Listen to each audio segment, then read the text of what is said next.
This is a presentation of Northeast Streaming Sports.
Good morning, everybody, and welcome back to another Philly Sports Guy show. I was at the game yesterday. I'm sure you guys were all watching it, and what an amazing game by the Birds yesterday. This was a total win for the entire team. The entire team took this on. I mean, it was really by far one of the best performances I've seen out of this team in a long time against somebody who's supposedly a really good team. I mean, I don't know. I mean, it's like they took care of business against Green Bay last week. They're to be probably the best in that division. Didn't look at last night. And of course, Kirk Cousins is just Kirk Cousins. You know what I mean? He's able to do the things that he does when the spotlight's on him, which means that team stinks. He is a coach killer, and he proved it last night. It was just a lot of fun to be at that game. First off, the link was rocking. It was rocking. Opening day, Monday Night Football. Having a good team. The Vikings come in here. The last time they were here, they got their butts handed to them again.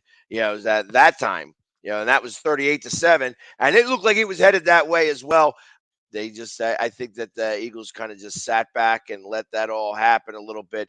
The defense was on fire last night. They were all over every place.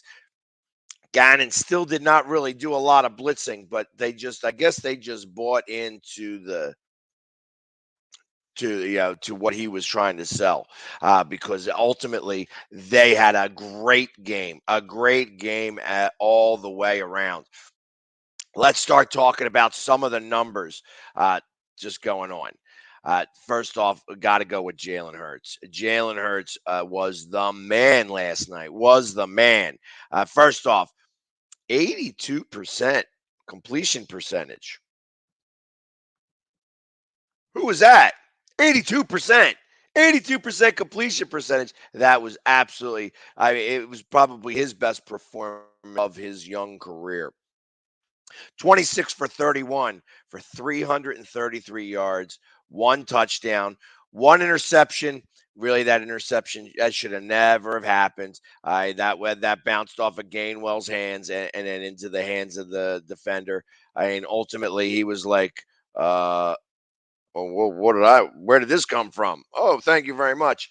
And of course, they still couldn't score. They still could not score after that. And they tried everything to get momentum going their way. And I'm talking the Vikings tried to get everything to get the momentum going their way, and it just did not happen. It did not happen. The Vikings were just overmatched completely yesterday. 3 interceptions by Kirk Cousins. Anyways, let me finish the numbers here on Jalen Hurts, though, first. He, like I said, 1 touchdown, 1 interception, 108.7 passer rating. He also had 57 yards rushing. So that's right. Just in case anybody from the cheap seats that need to hear this, he's had 390 total yards of offense and accounted for all 3 touchdowns. I think that's a good day from our boy. Absolutely. Absolutely. He was sacked 3 times. I think that one of those sacks, it was like a running play, and they wind up giving him a sack on that. Didn't matter. That really didn't play much into it. Anyways, on the opposite side of the field, Kirk Cousins did not have such a good day. He went 27 for 46 with 221 yards, threw 1 touchdown, 3 picks, and all 3 of those picks were in the red zone. That's why he is a coach killer. That's why he's a coach killer. That's why Kirk Cousins will not win much in this league. He just can't. He can't stand the limelight. Monday Night Football. Nope. 2-11. He's 2-11. He's played in 13 Monday Night Football games, and he's 2-11. Terrible. But good for us. He did rush for 20 yards, and he was the leading rusher on his team. Running for 20 yards. They got some guy on that team. What's his name? Cook. That's right. Dalvin Cook. Where was he at last night? You know who got more? You know who got more yards than Dalvin Cook? Our boy Jalen Reagor. He rushed for just as many yards, if not a little bit more, than Dalvin Cook did. 17 yards. 17 yards on the ground by Dalvin Cook. And also Jalen Reagor also had 17 yards on 1 carry. So that was the one play that he had because he couldn't, he wasn't going anywhere returning punts. He wasn't going anywhere. His revenge game, I guess that revenge, he took that one up to Keister because there was no revenge coming back from Jalen Reagor. None, not even a little bit. Not even a little bit. Anyway, so he had a 51.1 passer rating, and I'm surprised he got that good. Like I said, he threw for 221 yards.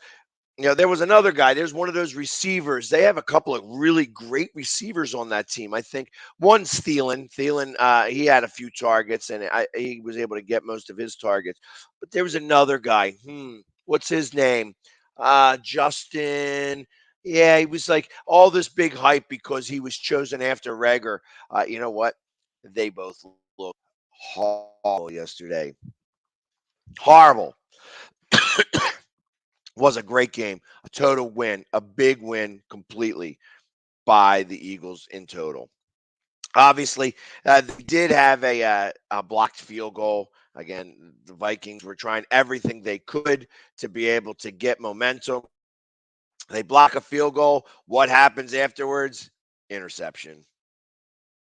Just the way it works. I mean, like I said, they literally, they were just overmatched. They were overmatched. The Eagles came to play this game, and I'll be honest. I was a little nervous going into Sunday. On Sunday, I was like, all right, this is going to be a really tough game for us on Monday. I don't know what's going to occur. It's like the defense is a little too sketch. The Vikings are looking pretty strong. They have a tremendous amount of weapons. If we don't put any pressure on Kirk Cousins, it's going to be a long day for us. I mean, I want to tell you my 3 keys to the game. Here's the 3 keys that I gave to the game. I sent this to somebody else who asked me for them. One was we had to put pressure on Kirk Cousins, and we need to blitz a little bit more. I'm not sure that we blitzed anymore, but we did put a little bit of pressure on him, just enough pressure for him to have to worry about it and throw those picks. 2, we have to get off the field on 3rd down. We cannot do against Detroit. We were 9 for 4. They went 9 for 14 on 3rd down, and you just got to be able to get off the field. You cannot continue to have these guys go on third down, and they get it. And it looked like that a little bit. They did connect on a couple of third down conversions. One went for like 9 yards, one was for like 12 yards, but in total, they only had 4 for 13.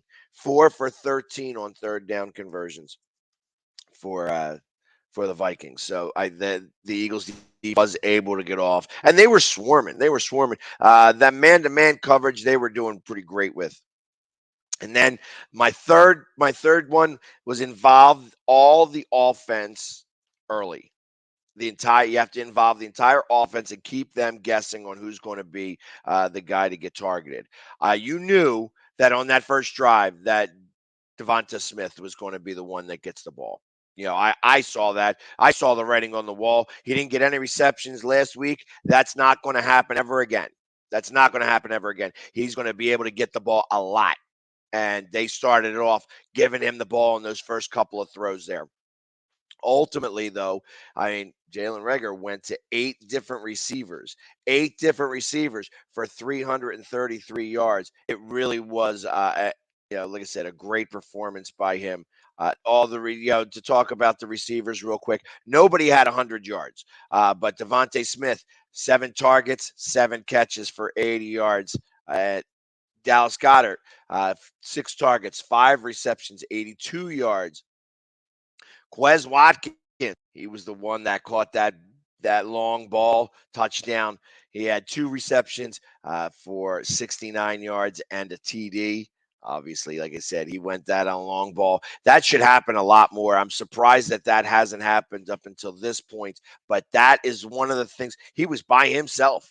They were showing it on the big screen, and the big screen's got like yardage around it, and you didn't see anybody around him. He's sitting there going, hold on, I'll catch this ball over here because ain't nobody around me. Ain't nobody around me. Walked into the end zone, nobody within 15 yards of that guy. Amazing. How do you forget about him all the way around? A.J. Brown had 69 yards receiving. He was targeted 8 times. Got 5 catches for that.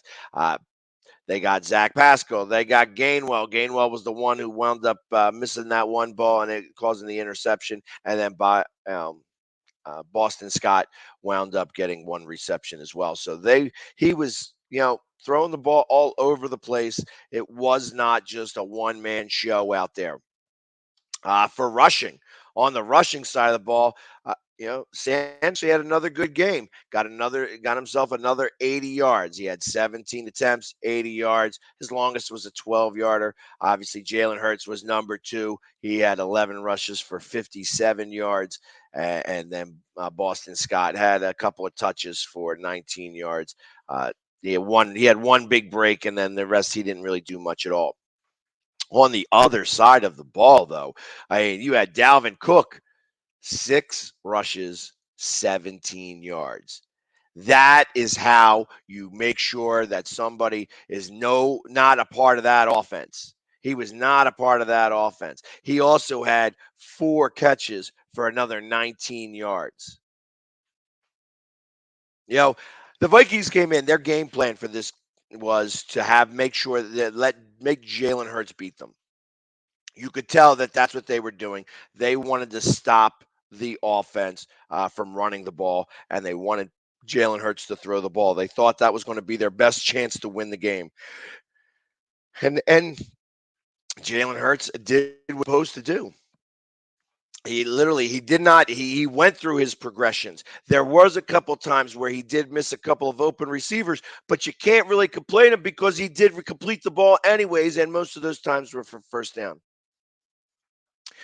It literally was just like an all-around performance by that entire team, led by Jalen Hurts. Like I said, it was probably by far his best game as an Eagle yesterday. And he just willed them to win. He willed them to win. Like I said, it made me really wonder, because of the way that game was yesterday, is Detroit really a lot better than people are thinking? Right now, right this very second, I had Detroit being second in that division. I'm not sure that they won't be number 1 in that division. I mean, obviously they're scoring some points. We saw on Sunday how they just handed it to to Washington. They gave 36 points on Washington. Washington's supposed to have a pretty good defense. I don't know. I thought the Vikings were supposed to have a pretty good defense. I don't know. Not what I saw. I mean, it's looking like it's looking more and more. And you think about it. I mean, obviously there were two Monday night games yesterday. Buffalo played against the Titans, and you want to talk about a spanking? That was a spanking and a half, 41-7. I tell you, it sucked for me because I had all three of my teams that I played against had what's his face? The guy from the Dolphins who wound up scoring like 5 touchdowns, or not to Tyreek Hill. I was going up against Tyreek Hill, and then two of the three teams up against had Josh Allen. The other one had Diggs. I wound up losing all three of my fantasy leagues because of Tyreek Hill and Josh Allen. And Josh Allen put up Tyreek Hill put up a ton of points. So did Josh Allen. And then, of course, that guy who had Diggs, he wound up scoring over 200 points, I think, in my league. It really was a blowout by them. But kind of felt that could be, dare I say, a Super Bowl matchup.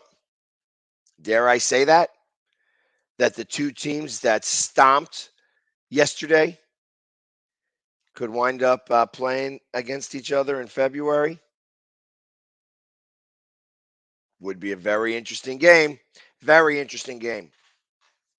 Let's go some more in between the lines here. The Eagles were 7 for 13 on third down. So obviously, again, over 50% from third down. That's awesome to see. They were able to hold the Vikings to only 4. They went 4 for 12. I mean, that was, like I said, that was one of my keys to the game. They had to get off the field on third down, and they were able to make that happen. And then when they weren't doing third downs, when they were getting first downs and then getting into the red zone, it was picking season. It was like they were picking pumpkins for the Halloween season from Kirk Cousins because they were just taking it all from him. Literally, at that time, you could tell he was just flustered and he wasn't throwing good balls. I mean, there was about 6 total balls that I thought could have been intercepted that were not. Literally, it's like Slay could have gotten 3 or 4.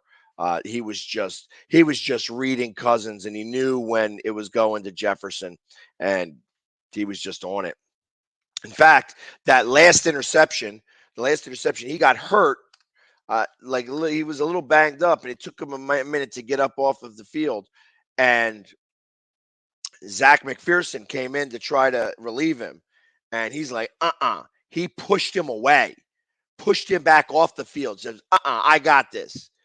And the next play, the interception, his second interception, the last one of his game, happened. It was, like I said, it was an all around performance, and the guys who needed to step up stepped up. It also, you had a sack. You had a sack by it. What's his face there? Cox playing and getting some tackles. Where did he get? Did he have any tackles that he wind up having? Did he just have that one? Yeah, he got the sack, and Josh Sweat got the other sack. Like I said, they did put some pressure on him. They were hurrying him, and like I said, the receivers just could not get open. They really were. Just manhandled. They were manhandled by the defense.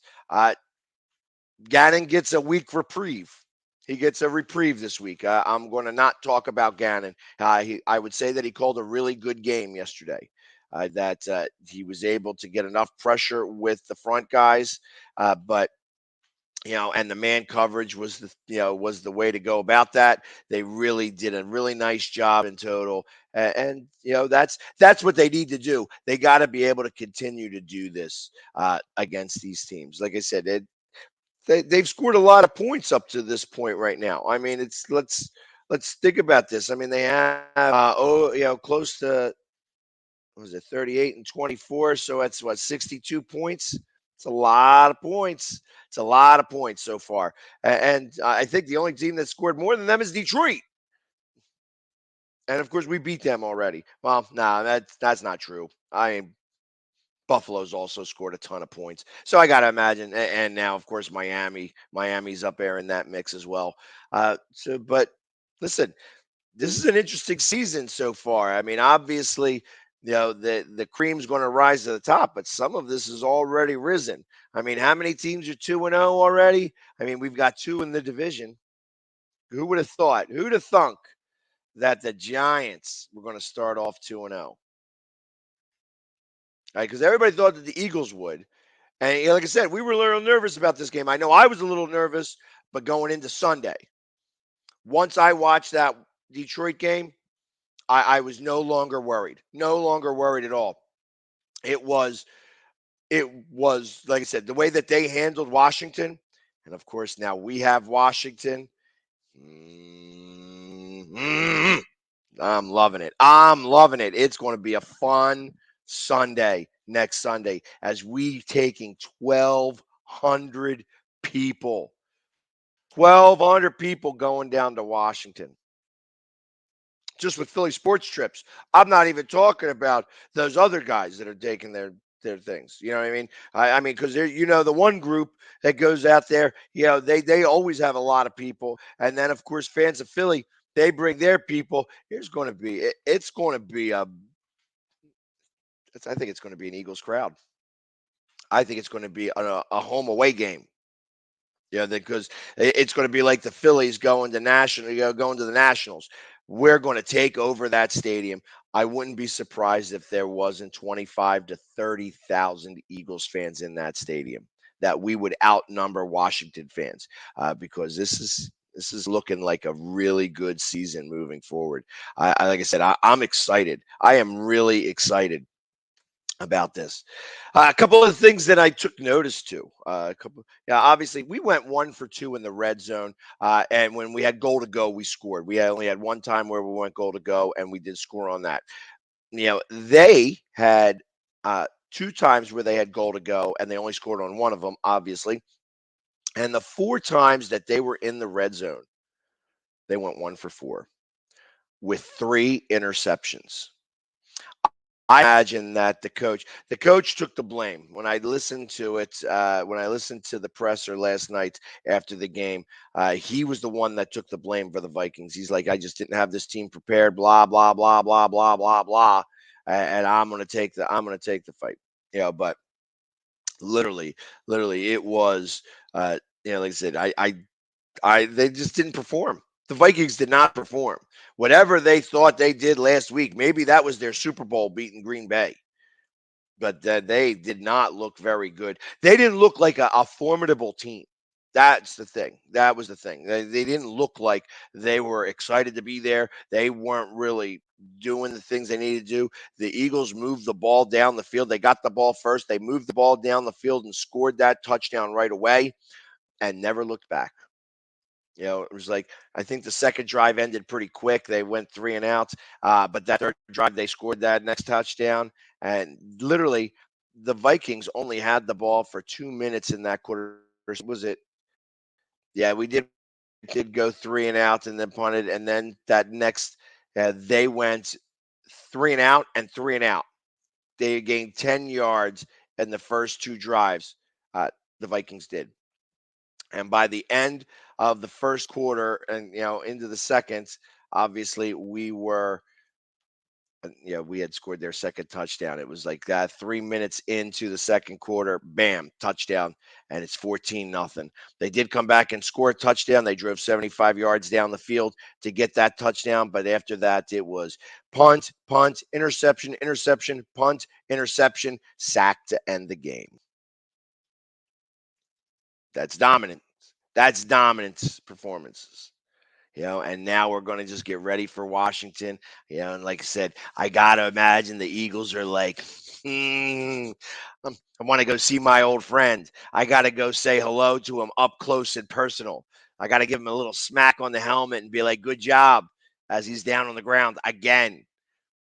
I think it's, and it's going to be interesting, because obviously, Carson Wentz is going to have some emotion in this game. It's his first time playing the Eagles. It's not in Philadelphia, so they gave him a little bit of time to get himself acclimated down there in Washington before it is. Obviously, they got beat last week against Detroit, but like I said, it's going to be a much different game, a much more raucous crowd, and he knows what Philadelphia can bring. And right now, we're looking pretty strong, in this division. But isn't it nice to see the NFC East looking really good? The NFC East has, obviously the Eagles and the Giants are tied at 2-0, and then the Giants and the Cowboys are not the Giants, the Commanders and the Cowboys are tied at 1-1. Best division in football. Best division in football right now.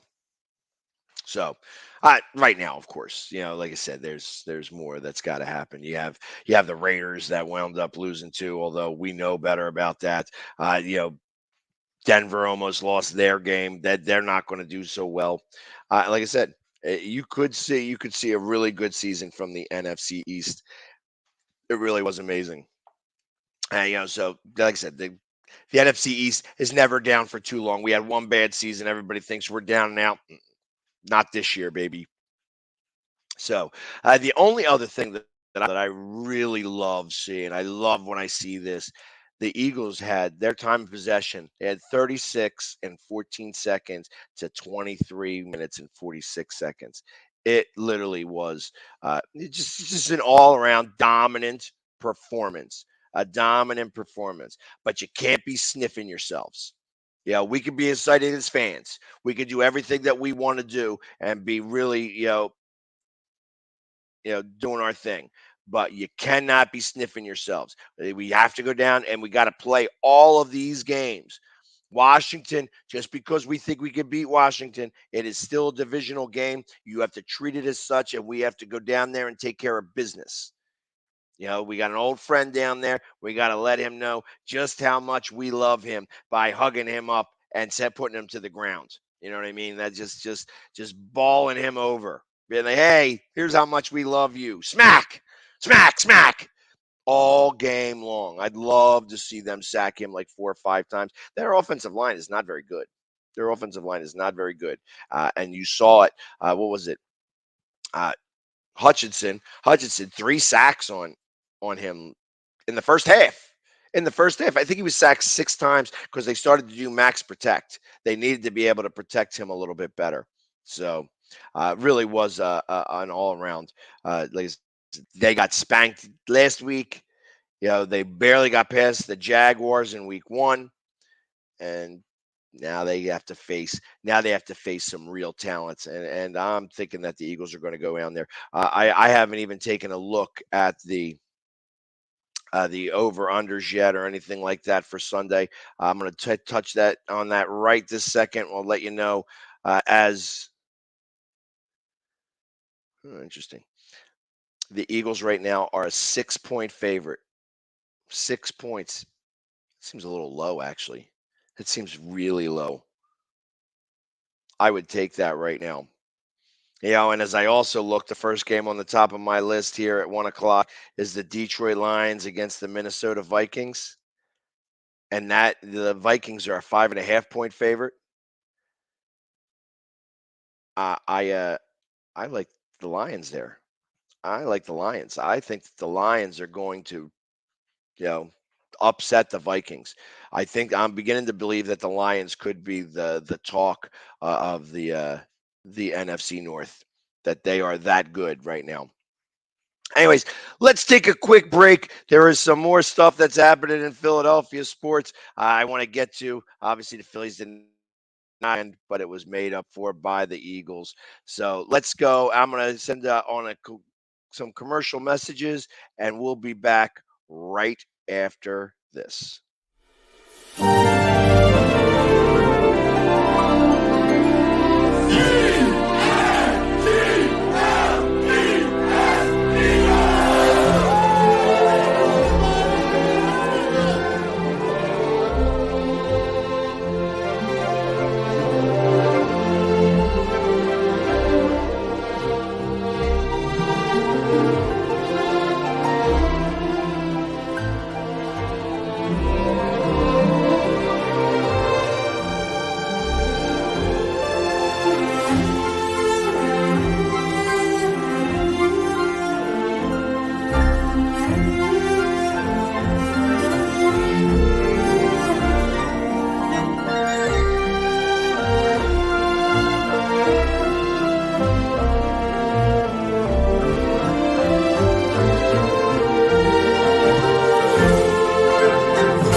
great day of music for an amazing cause. Saturday, September 24th, don't miss Yacht Stock River Jam. 24 bands on 2 stages, starring Sarah Spicer. Love will hit you hard, like a fist through the wall, like a semi-automatic, it'll leave a scar. Love will hit you hard, like a hook to the right. And Audra McLaughlin. I don't want to feel the sun, I just want to feel the rain. Tread whiskey all night long. Drown With special guest Vixen 77. Some days I don't, some days I won't. Yacht Stock benefits Shriners Hospitals for Children, Philadelphia. Some days I won't. Get your tickets now at yachtstock.org. Some days I won't. Yacht Stock River Jam, September 24th at West End Boat Club, just off 95 in Essington. Some days I don't.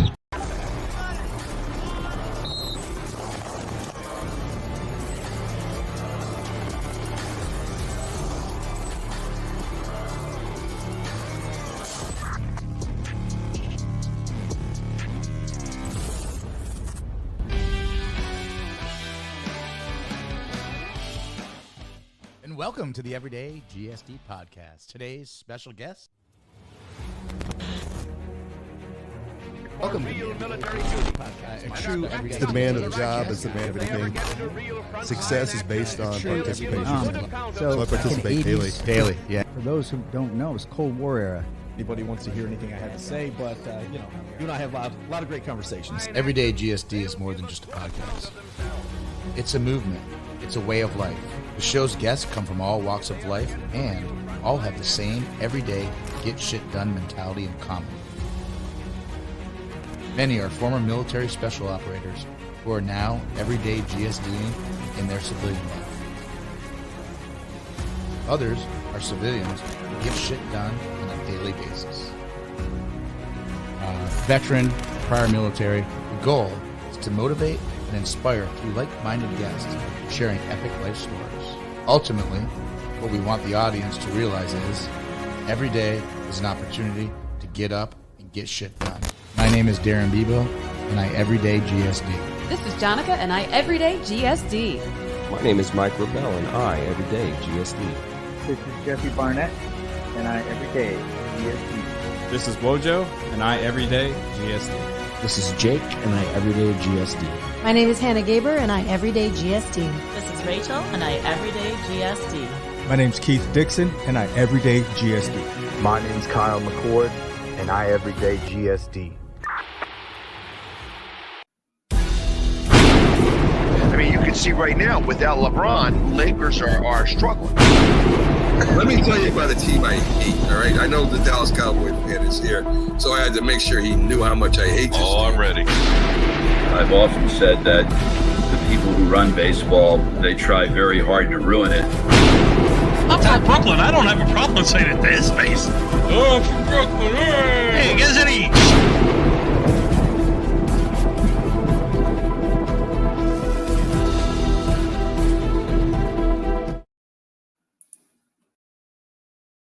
All right, and we're back. The one other thing I want to just talk about and touch base on real quickly is Dolan's Bar. You know this is my living room, but tonight I host Quizzo.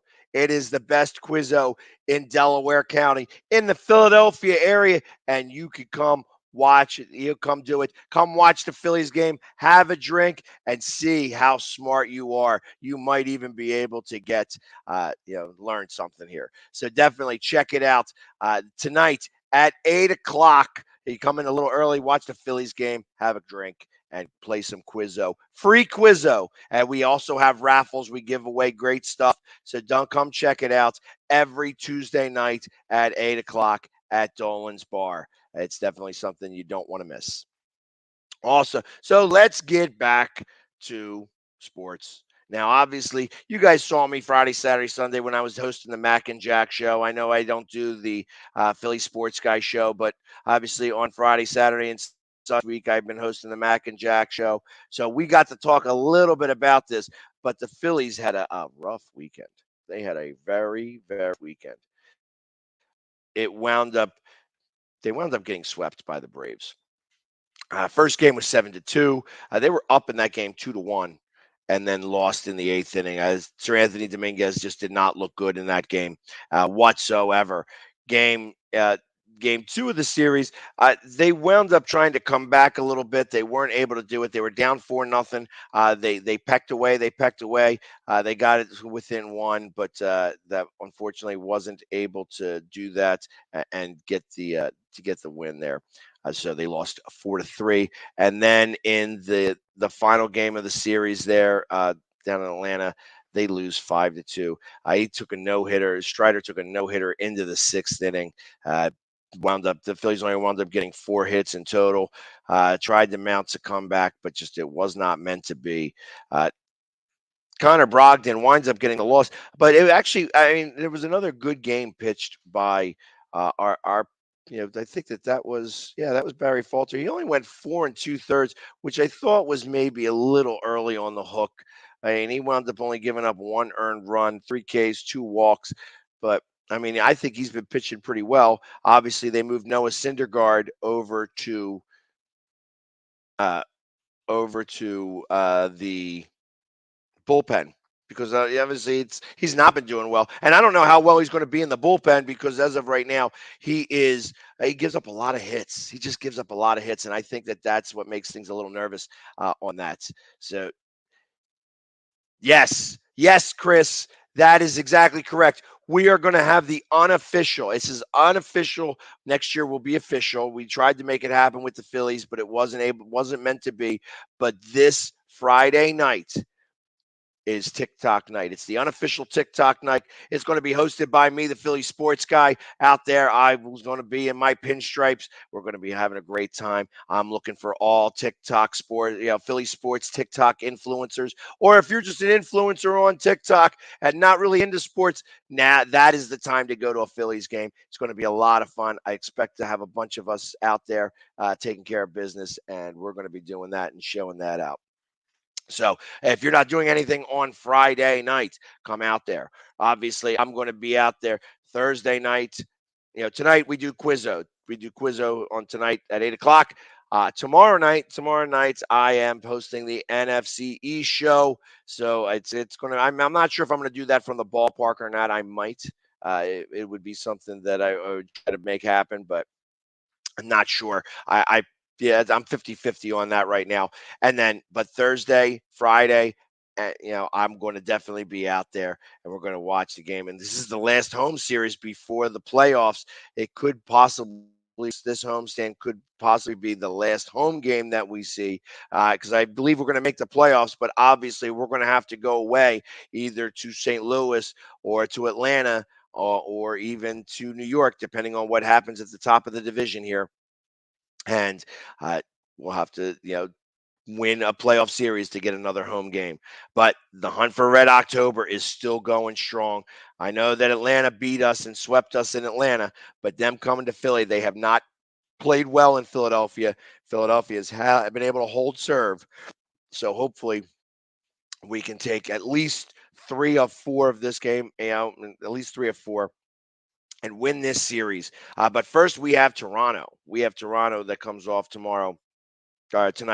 That starts at, let me make sure, that's a 6:45 start. They start a little early because we're back in school and such like that. So it's a 6:45 start. You have Stripling, who's 8-4 with a 2.94 ERA against Gibson, who's 10-6 with a 4.45 ERA, but it has been pitching very good as of late. So it should be something really nice to see from them. Let's see if he can stop the Toronto Blue Jays, who've actually been having a pretty good run of it as of late. They lost their last game, but they have won. They have won a couple in a row. They are still battling against the Yankees for that top spot. They're in the playoffs, but it's they're still trying to get some points and get some of those games back. And from what I remember correctly, they swept us up in Toronto. They took both games up there. So we need to get the lead back starting tonight. We'll see what happens. Again, like I said, Kyle Gibson on the mound at 6:45 tonight. And like I said, Thursday and Friday, you have that.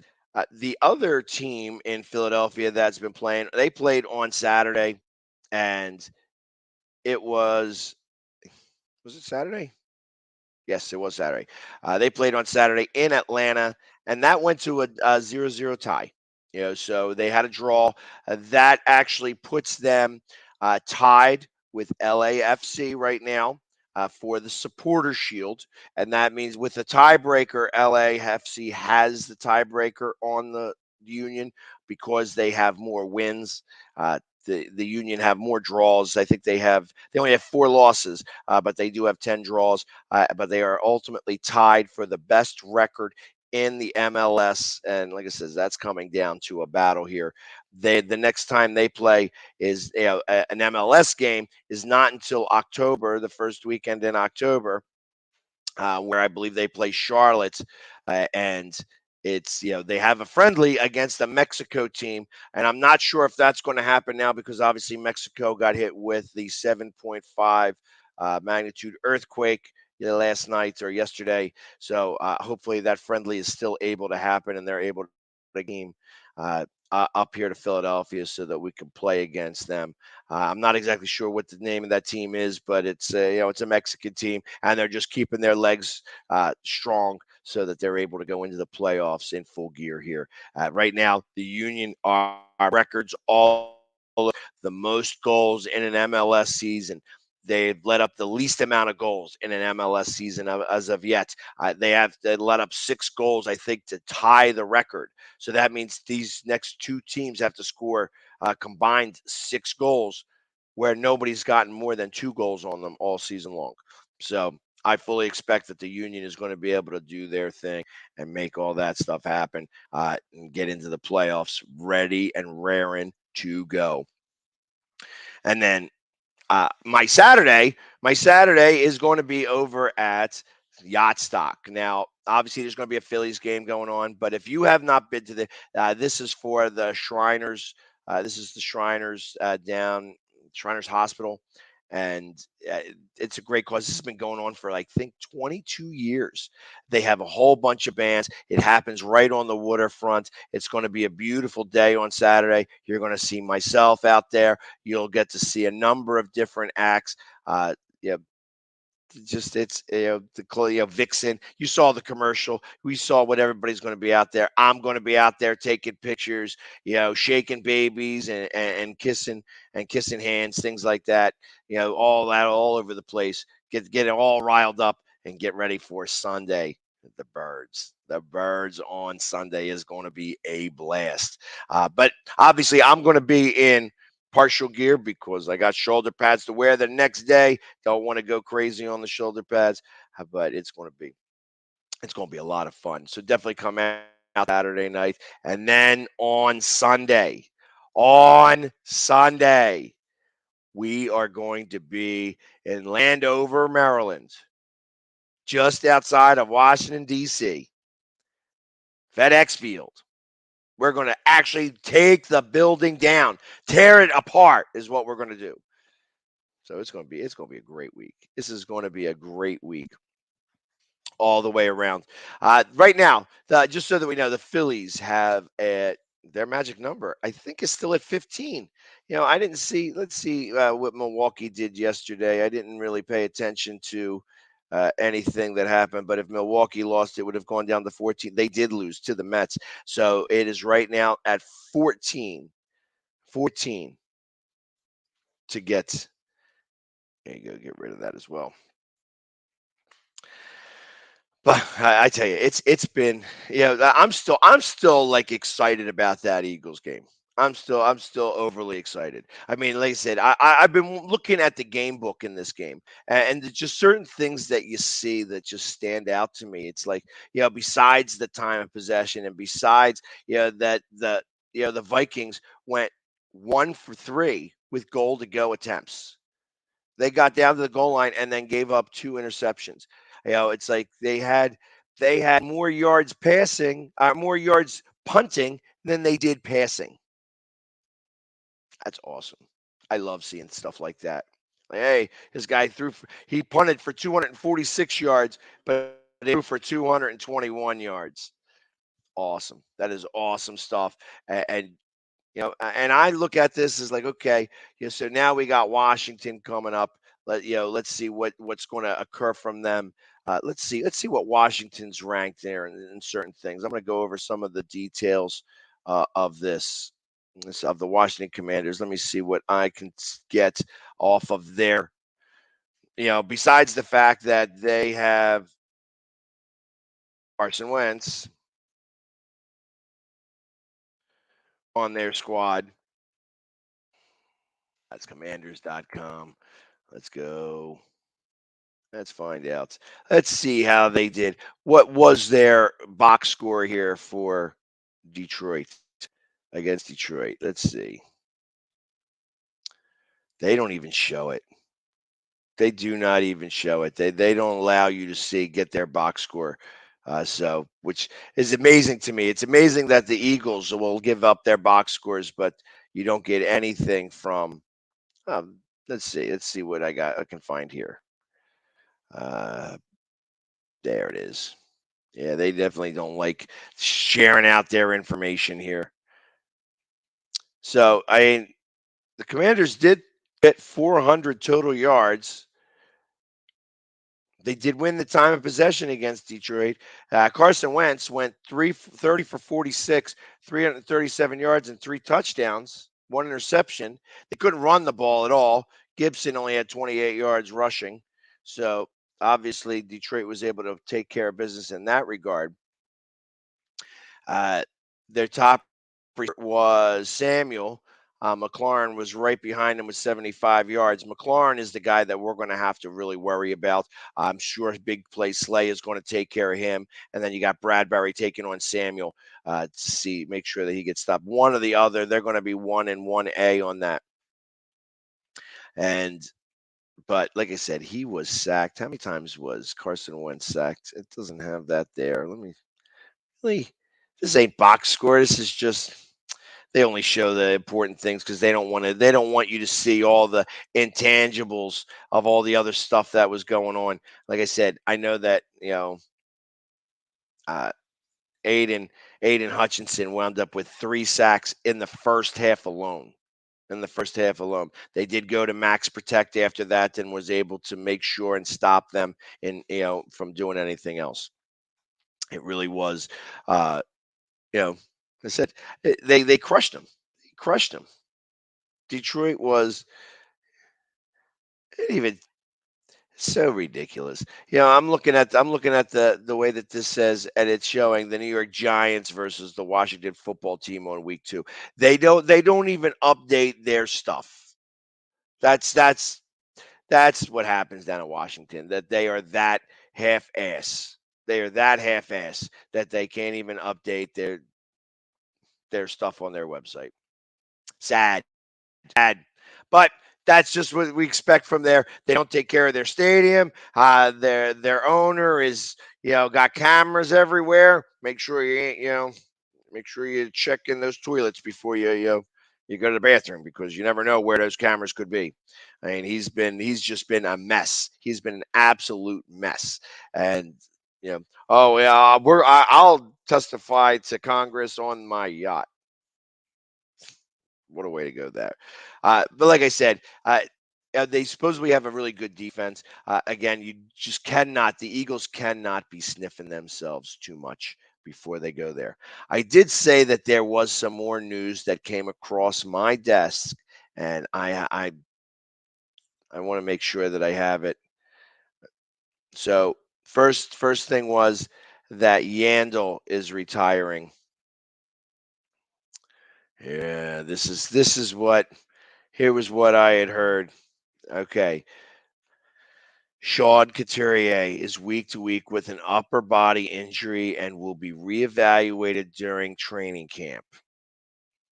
He had a back injury yesterday, and now here's what came across my desk.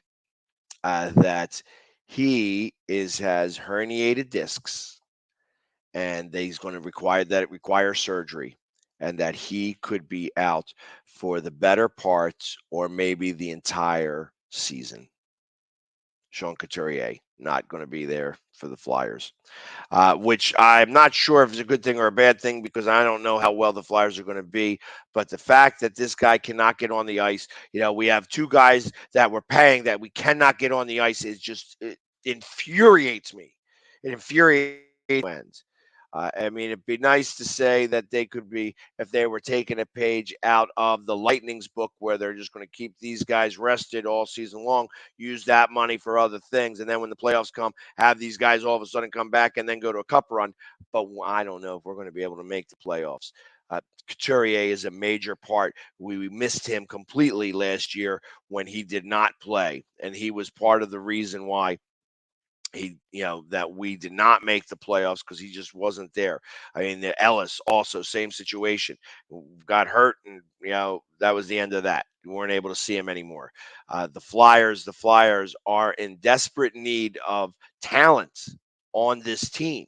They need some talent, and if these guys can't get on the ice, it's just that these guys are making ridiculous amounts of money, and to not be on the ice really bothers me. It really bothers me to no end. So I'm hoping and saying whatever. And a couple of other people. PK Subban, he retires after 13 seasons. Chara signs a one-day contract with the Boston Bruins and then retires after 24 seasons in the NHL. He obviously was looking slow last year. He tried to get one more cup. It didn't happen. And, of course, Keith Yandel, he played 1 year for the Flyers. He got to 1,000 games. They sat him, and now he's retiring.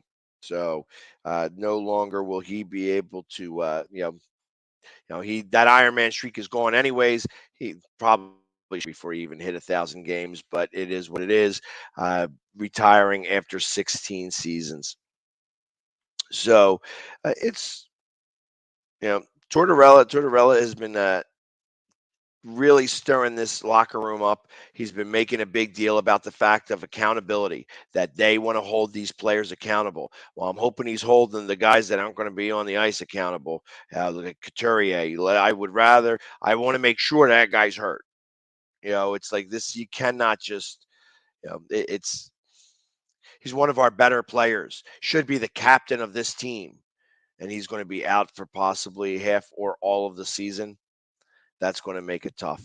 And I don't know who's going to be the captain of this team. I guess Scott Lawton is the guy who first comes to mind, that he may be the one who winds up being the captain of this team. He is definitely the more vocal leader in the locker room for this team right now. So we'll see. We'll see if there actually becomes something. But as of right now, we got the week to week. Yeah,